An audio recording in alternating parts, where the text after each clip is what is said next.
Hi friends, இந்த வீடியோவில் நம்ம எதை பற்றி பார்க்க போகிறோன்னா ஒரு முக்கியமான விஷயத்தை பற்றி தாங்க டிஸ்கஸ் பண்ண போகிறோம். இந்த வீடியோ உங்களுக்கு பிடிச்சிருக்கும் நம்புகிறேன். பிடிச்சிருந்தால் லைக் பண்ணுங்கள், கமெண்ட் பண்ணுங்கள். மறக்காமல் நம்ம சண்டைக்கோழி 2.0 சேனலை சப்ஸ்கிரைப் பண்ணி வச்சுக்கோங்க. ஃப்ரெண்ட்ஸ், மறக்காமல் வீடியோவை ஃபுல்லாக பாருங்கள். அப்போ தான் நம்ம சொல்ல வர விஷயம் உங்களுக்கு ஃபுல்லாக புரியும். வாங்க வீடியோக்குள்ளே போகலாம். இந்த வீடியோவில் நம்ம எதை பற்றி பார்க்க போகிறோன்னா,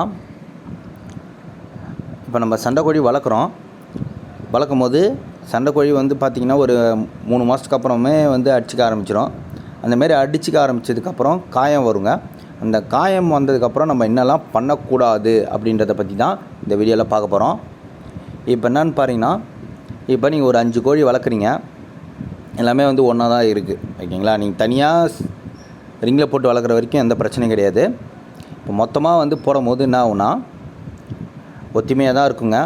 அப்போ 2 கோழிக்கு சண்டையாகும் போது கோழிக்கு என்ன ஆகிடுதுன்னா, தலையில் தலை, ரெக்கை, எங்கே வேணால் சொல்லலாம், முதுகு, எங்கே வேணால் காயம் வந்துடலாம்.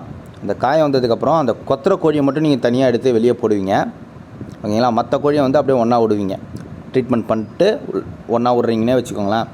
அந்த ட்ரீட்மெண்ட் நீங்கள் என்ன வேணால் பண்ணலாம்.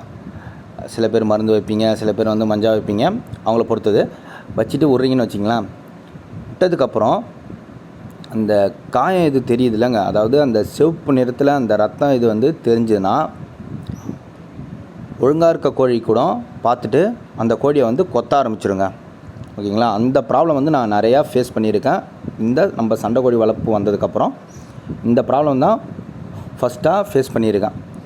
ஏன்னா திரும்பி அந்த காயத்தை கொத்தி காயத்தை சரியாகவே விடாது, ஓகேங்களா. அதே உங்களுக்கு என்ன ஆகிடும்னா, அது ஒரு ஃபால்ட்டாகவே ஆக வாய்ப்பு அதிகமாக இருக்குது. ஏன்னா என் பேட்ச் 2ல் அந்த ரெக்கையில் கொத்திக்கிச்சிங்கன்னு சொன்னல, சிக்ஸில் இருக்கும் போது அது என்ன ஆகிடுச்சுன்னா, சரியாகி என்ன ஆகிடுச்சுன்னா, அந்த இடத்துல திரும்பி கொத்தி காயமாக்க தான் அந்த ரெக்கை அந்த கோழிக்கு அந்தமாரி ஆகிடுச்சு.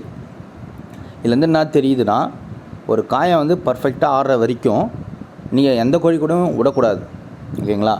இப்போ தனியாக சேவல் நீங்கள் ரிங்கில் விட்டுருக்கீங்கன்னா அந்த சேவல் மட்டும் தான் இருக்கும், பிரச்சனை கிடையாது. இதுக்கே நீ ப்ரீடிங்கில் போடும்போது கூட இந்த பிரச்சனையாக வாய்ப்பு இருக்குது. ஆனால் அதிகபட்சமாக பார்த்திங்கன்னா சேவலும் பெட்டையும் இருக்கும்போது அந்த சேவல் பெட்டையை கொத்தாது. ஏன்னா அது ப்ரீடிங்கில் இருக்குது, அதெல்லாம் கொத்தாது அவ்வளோ சீக்கிரம்.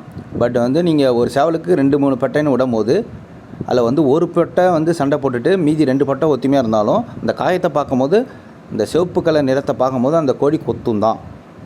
ஸோ அதால் நீங்கள் என்ன பண்ணணுன்னா, இந்த அடிப்பட்ட கோழியை தனியாக வச்சு ட்ரீட்மெண்ட் பண்ணுறது ரொம்ப நல்லது.